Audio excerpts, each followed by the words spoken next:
여러분 안녕하십니까? 광주 MBC 뉴스투데이입니다. 먼저 오늘의 주요 뉴스입니다.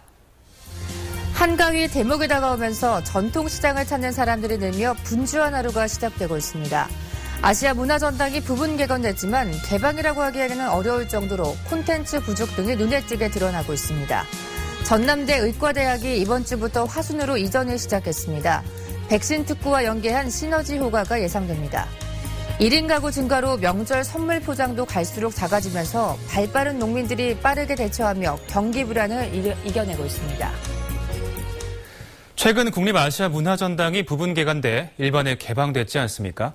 그런데 요즘 문화전당에 가보면 이걸 제대로 된 개방이라고 부를 수 있는 건지 좀 고민스럽습니다. 김인정 기자가 현장 취재했습니다. 야외에 깔려있던 소파가 사라지면서 광장을 가득 채웠던 웃음소리도 사라졌습니다. 아이들로 북적대던 어린이 문화원은 열흘 만에 문을 닫아 걸고 다시 공사 중입니다. 예술극장도 개관 페스티벌을 마치고 지난 21일부터 휴식에 들어갔습니다. 공식 개관 전까지 시민에게 공개하기로 한 문화전당의 절반이 다시 문을 닫은 겁니다. 좀 아쉽기도 하고 개관이 다 된 상태에서 여기 개방했으면 어땠을까?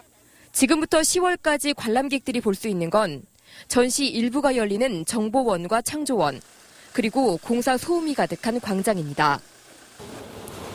민원과 원성이 자자한데도 일요일 개방이나 추석 연휴 특별 개방을 추진할 수 없는 것도 이런 이유 때문입니다. 쉬는 날에 올 수 있는 시간을 휴관을 해버리면 접할 수 있는 기회가 많이 적어지니까. 당초 9월 공식 개관을 하기로 했던 문화전당이 콘텐츠 준비가 덜 돼 약속을 지킬 수도 지키지 않을 수도 없는 난관에 봉착하자 일단 울타리를 내리긴 했지만 일반 공개 3주 만에 보여줄 게 떨어져 반쪽 개관도 아닌 반쪽 공개, 개점 휴업 신세가 된 겁니다. 관람객 수 역시 가장 높은 인기를 끌었던 어린이 문화원이 문을 닫으며 급감해 공개 효과 역시 줄어들었습니다. 체험관을 지금 준비하고 있습니다. 12월 초에는 체험관과 또 어린이 박물관 박람회로 우리 광주의 어린이와 가족들이 또 더 좋은 프로그램을 만날 수 있습니다. 문을 연 문화전당을 찾은 수많은 관람객들의 실망도 당장 걱정이지만 콘텐츠 공백이 생겨버린 오는 10월에 광주에서 국제 디자인 총회와 충장축제 등 굵직한 행사가 예정된 점을 생각해 본다면 임시 프로그램 도입이 시급해 보입니다. MBC 뉴스 김인정입니다. 전남대 의과대학이 이번 주부터 화순으로 이전을 시작했습니다. 예정대로 오는 2017년 이전이 끝날 경우 인근 전남대병원과 백신 특구와 연계해 시너지 효과가 클 것으로 기대되고 있습니다. 한신구 기자입니다. 화순에 위치한 전남대 의생명과학융합센터. 각종 기자재와 연구 설비 등이 채워지고 내외부 환경 정리 작업이 한창입니다. 기초 분야 교수를 비롯해 전남대 의과대학 교수와 연구원 100여 명이 이번 주부터 광주 학동에서 이곳으로 이주를 시작했습니다. 병동 부족 등 병원의 과밀화를 해소하고 의과대학의 교육의 질을 높이기 위해 지난 2004년부터 이전 작업이 추진됐는데 11년 만에 첫 결실을 맺게 된 겁니다. 임상 분야를 제외한 기초 분야의 교수분들과 연구진들과도 그리고 행정 지원 인력이 그쪽으로 이동하기 시작했습니다. 특히 내년에 학생들을 위한 기숙사가 착공되는 등 오는 2017년까지 단계적으로 전남대 의대는 화순으로 옮겨가게 됩니다. 화순구는 의대라는 상징성이 큰 대학이 옮겨와 지역 이미지 제고는 물론 주변 상권 활성화에도 도움이 될 것이라며 큰 기대를 걸고 있습니다. 더욱이 이미 입주해 있는 전남대병원과 백신 특구와 연계 개발할 경우 시너지 효과가 클 것으로 예상됩니다. 화순 바이오메디컬 클러스터 인프라를 지원하기 위한 의료 전문 인력 양성이 가능해져서 화순이 아시아의 백신 허브로 나아가는데 밑거름이 될 것이라고 생각하고 있습니다. 전남대 의대 이전이 본격 시작되면서 생명산업의 메카를 꿈꾸고 있는 화순군이 도약의 호기를 맞고 있습니다. MBC 뉴스 한신구입니다. 박삼구 금호아시아나그룹 회장이 금호산업 채권단과 경영권 지분을 7,228억 원에 인수하는 주식 매매 계약을 체결했습니다. 박 회장은 금호산업 인수를 마지막 기회로 생각하고 초심으로 돌아가 국가 경제 발전에 기여하겠다고 밝혔습니다. 이에 따라 한 달 앞에 자금 조달 계획서를 채권단에 제출하고 12월 말까지 인수대금을 지급하게 되면 박 회장은 지난 2009년 워크아웃 이후 6년 만에 금호산업 최대 주주로 복귀하게 됩니다. 새정치민주연합의 황주영 의원은 빛가람 혁신도시로 이전한 공공기관의 기관장들이 수도권에 주소를 두고 있다고 지적했습니다. 황 전 의원에 따르면 한전과 전력거래소, 농수산식품유통공사 등 9개 공공기관의 기관장들은 광주나 나주에 있는 관사에 거주하면서 주소지는 서울이나 경기도에 두고 있습니다. 황 의원은 혁신도시 이전 취지를 살리기 위해서는 기관장들이 먼저 모범을 보여야 한다고 지적했습니다.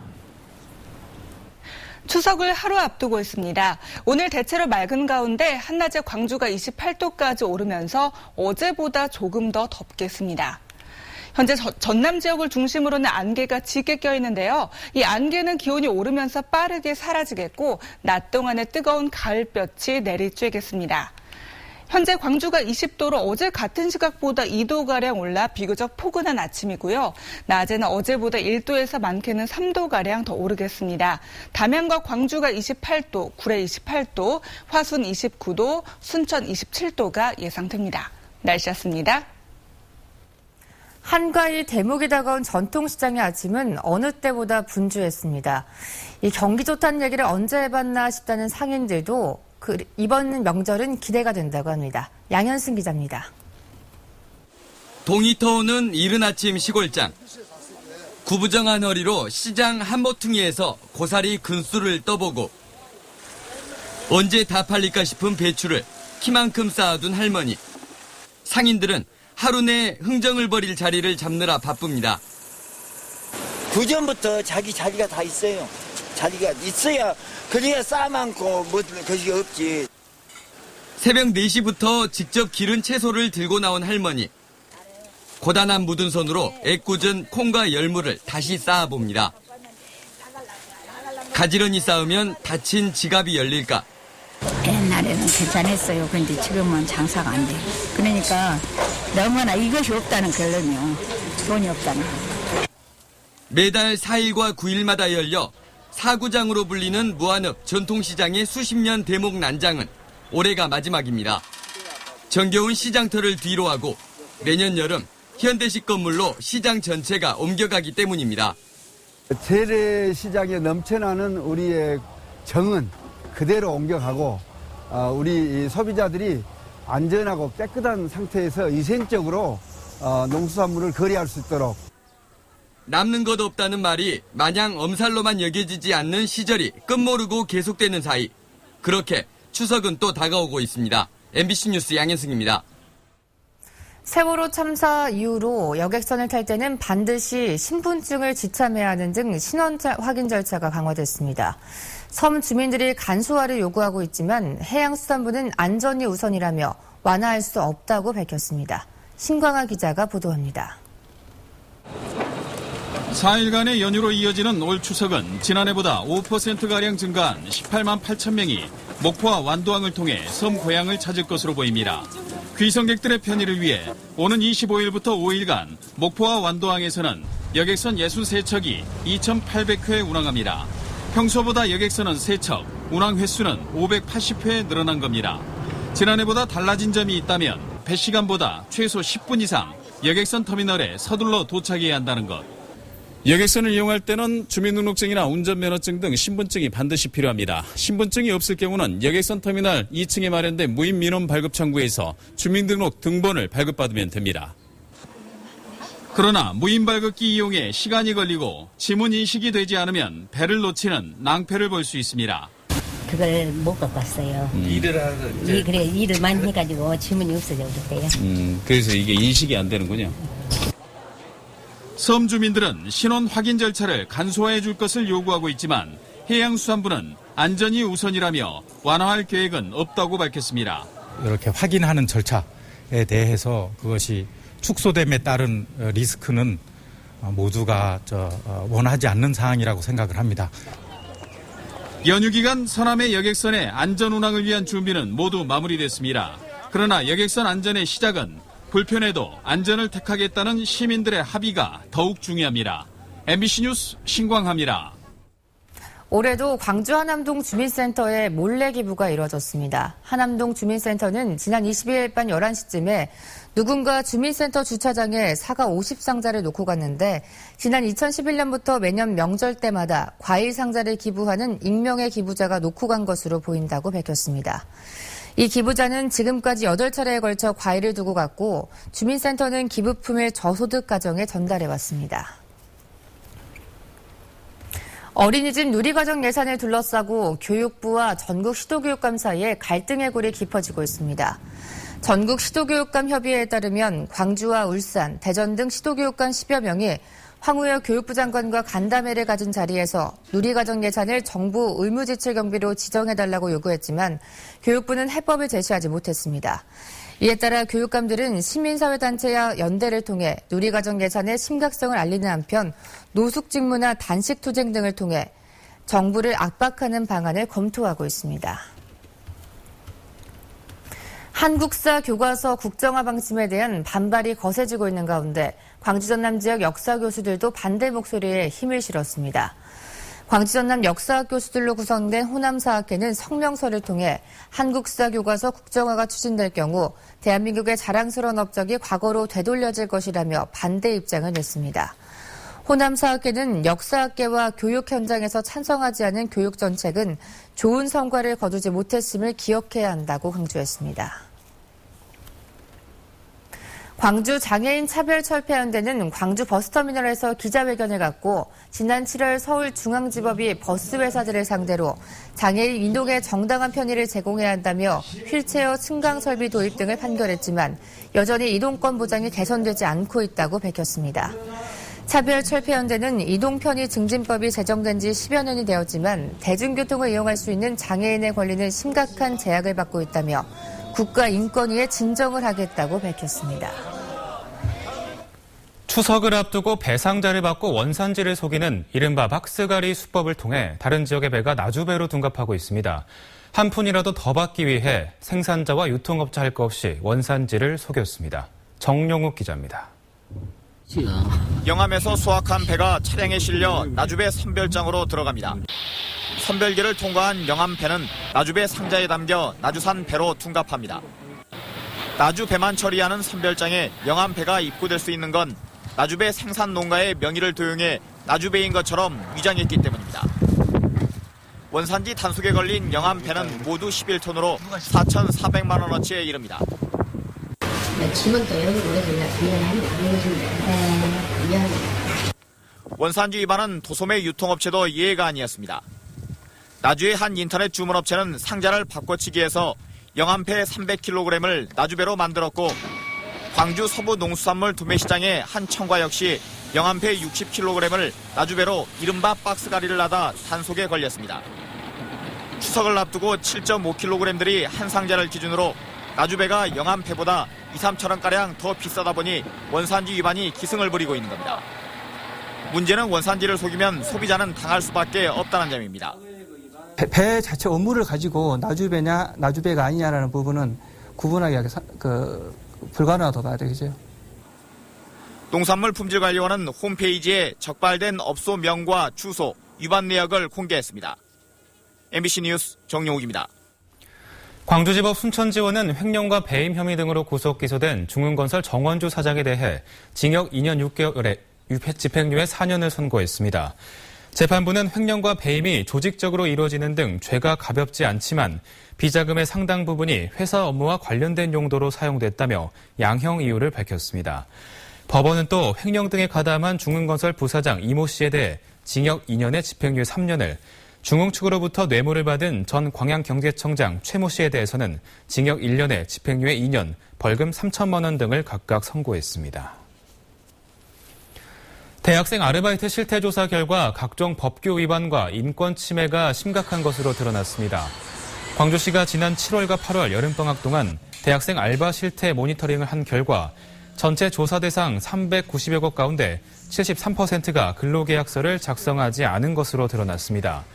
야간이나 휴일 근무 시 가산수당을 주지 않는 곳도 30%였고 최저임금 위반 사업장도 적발된 곳만 50여 곳에 이르렀습니다. 광주 서부경찰서는 실종 신고된 지적장애 여성을 수개월 동안 숨겨둔 혐의로 56살 김모 씨를 불구속 입건했습니다. 김 씨는 지난 3월부터 6개월 동안 영암에 있는 자신의 돼지 사육 농가에 실종 신고된 지적장애 여성 40살 A씨를 데리고 있으면서 경찰에 신고하지 않은 혐의를 받고 있습니다. 경찰 조사 결과 김 씨는 A씨가 집으로 돌아갈 경우 돼지 사육이 힘들어질 것을 우려해 신고를 하지 않은 것으로 드러났습니다. 광주 광산경찰서는 냉각장치를 작동하지 않은 채 냉동식품을 운송한 혐의로 물류회사 대표 61살 김모 씨 등 총 31명을 붙잡아 조사하고 있습니다.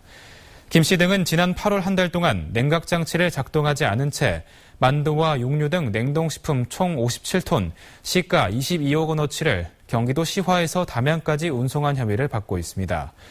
냉동식품의 경우 영하 18도 이하에서 운송해야 하지만 김 씨 등은 온도를 조작해 기름값 20-30%를 줄인 것으로 조사됐습니다. 전남지방경찰청 사이버범죄수사대는 불법 스포츠 도박 사이트를 만든 제작자 36살 A씨와 사이트 운영자 29살 B씨를 구속하고 공범 20명을 불구속 입건했습니다. A씨는 지난해 7월쯤 미국에 서버를 둔 사설 스포츠 도박 사이트 20여 개를 제작해 판매하고 사후 관리해주는 대가로 1억 원가량을 챙긴 혐의를 받고 있습니다. 또 B씨는 A씨로부터 불법 도박 사이트를 사들인 뒤 총 회원수 3천여 명, 판돈 120억 원대 규모로 운영한 혐의를 받고 있습니다.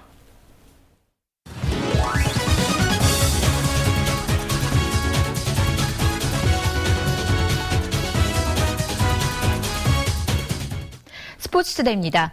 기아 타이거즈가 충격적인 패배로 고개를 떨궜습니다. 이 천적 NC와 치른 올 시즌 마지막 맞대결이었는데 이 선발부터 투수진들이 줄줄이 무너지며 최악의 경기력을 보였습니다. 2이닝 동안 홈런 5개를 맞고 16점을 내줬습니다. 선발 유창식은 1.1이닝 6실점으로 일찍이 무너졌고 이어 마운드에 오른 투수들도 NC 타선 앞에서 무기력했습니다. 볼넷으로 주자를 연속해서 내보내더니 결국 홈런을 맞고 맙니다. 계속해서 볼넷과 폭투로 주자를 내보내는 아쉬운 모습이 반복되고 결과는 또 홈런입니다. 도무지 아웃카운트를 잡아내지 못하는 모습에 보는 사람마저 지칩니다. 또 볼넷과 몸에 맞는 공으로 추가 실점이 이어지고 4번째 피홈런이 기록됩니다. 총 5개의 피홈런도 씁쓸하지만 제대로 된 승부를 펼치지 못하는 젊은 투수들의 모습이 더 뼈아팠습니다. 타선까지 침묵하며 경기는 0대16으로 끌려갔고 체면은 구겨질 대로 구겨졌습니다. 그나마 경기 후반 뒷심을 발휘하며 점수를 올렸고 김대원, 오준혁이 귀중한 홈런을 쏘아 올렸지만 굴욕적인 패배를 피할 수 없었습니다. 기아 타이거즈 최근 부진하며 힘이 빠진 모습이지만 5위 SK와 한 게임 반차로 아직 5강의 불씨는 살아있습니다. 기아는 오늘 휴식을 취하고 내일 광주 기아 챔피언스 필드에서 SK와 운명의 16차전을 치릅니다. 스포츠투데이였습니다. 사파리 아일랜드 사업이 추진됐던 섬마을 주민들이 단단히 화가 났습니다. 이 공익사업을 한다는 말에 땅을 헐값에 팔았는데 불법 경작 농민으로 매도되고 있기 때문입니다. 김양훈 기자가 취재했습니다. 추수를 앞둔 가을 들녘, 소유주는 전라남도입니다. 4년 전 사파리 아일랜드 사업을 위해 논을 매입했습니다. 농민들은 땅을 팔았지만 이후에도 농사를 그대로 짓고 있습니다. 행정기관에서 당분간 농사를 지어도 된다고 했기 때문입니다. 곧 사파리 될 텐데 뭐라 계약 체결을 해야 그냥 그대로 농사 지십시오 그러더라고요. 그런데 지난해 사업이 취소된 뒤 불법으로 농사를 짓는 농민이 돼버렸습니다. 농민들은 임대농이 아니기 때문에 직불금은 물론 벼숨에도 손해를 보고 있다며 차라리 임대료를 내겠다고 말합니다. 도 땅이니까 도에다가 임대료를 내고 했으면 좋겠어요. 정정당당하게 우리를 또 떳떳하게. 땅 소유주인 전라남도의 고민도 큽니다. 임대료를 부과할 경우 자칫 예산 낭비가 될 수 있기 때문입니다. 저희가 사용료를 부과했을 경우 2,200만 원 정도 징수할 수가 있는데요. 또 반대로 저희가 직불금을 5,600만 원 정도를 또 그분들한테 지불해야 되는 이런 논 사용 허가를 내줄 경우 누구에게 우선권을 줘야 할지 형평성 문제도 있습니다. 이제 10,000제곱미터 이하는 수익이 가능하나 10,000제곱미터 이상이 될 때는 경정 입찰을 해야 됩니다. 그러한 부분 형평성이 안 맞기 때문에. 전라남도와 신안군은 내년부터 논 사용료를 부과하기로 결정하고 구체적인 대책을 마련하고 있습니다. 첫 단추부터 잘못 끼워진 사파리 아일랜드 사업이 75억 원 혈세 낭비와 함께 땅 임대 고민으로까지 이어지고 있습니다. MBC 뉴스 김양훈입니다. 조선대학교가 개교 69주년을 맞아 경영혁신과 패러다임 대전환을 통해 동부가 거점대학으로 도약하겠다고 선언했습니다. 조선대는 학내 해오름관에서 개교 기념식을 갖고 시민들의 힘을 모아 대학을 설립한 만큼 명품 교육과 내실 있는 학사 운영을 통해 대학의 경쟁력을 높여가자고 다짐했습니다. 기념식에서 서재영 총장은 지역대학의 한계를 뛰어넘어 국제화에 박차를 가하고 글로벌 브랜드 가치를 높이겠다고 밝혔습니다. 제1회 영광 법성포 굴비수산일 축제가 오는 10월 9일부터 11일까지 굴비 최대 산지인 법성포 일대에서 열립니다. 이번 축제에서는 굴비 모델 선발대회, 굴비 요리 경연대회 등 굴비와 수산물을 주제로 한 체험 행사와 다문화 축제, 품바 공연 등이 마련됩니다.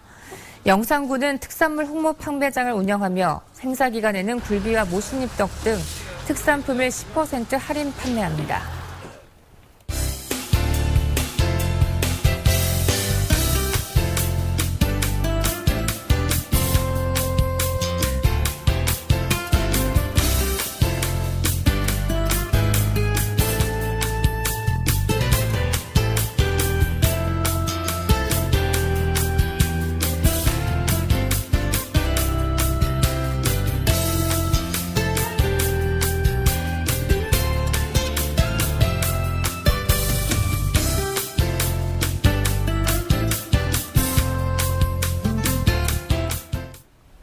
오늘 일찌감치 귀성길에 오르는 분들 계실 텐데요. 날씨로 인한 불편함은 없겠습니다.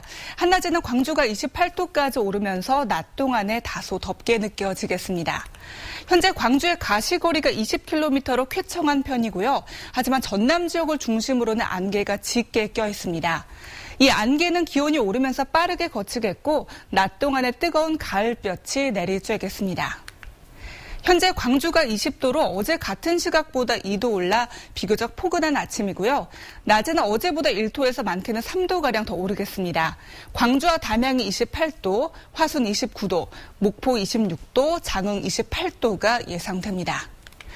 추석 연휴 내내 날씨도 참 좋겠습니다. 전국 대부분 지방에서 환한 보름달을 감상하실 수가 있겠는데요.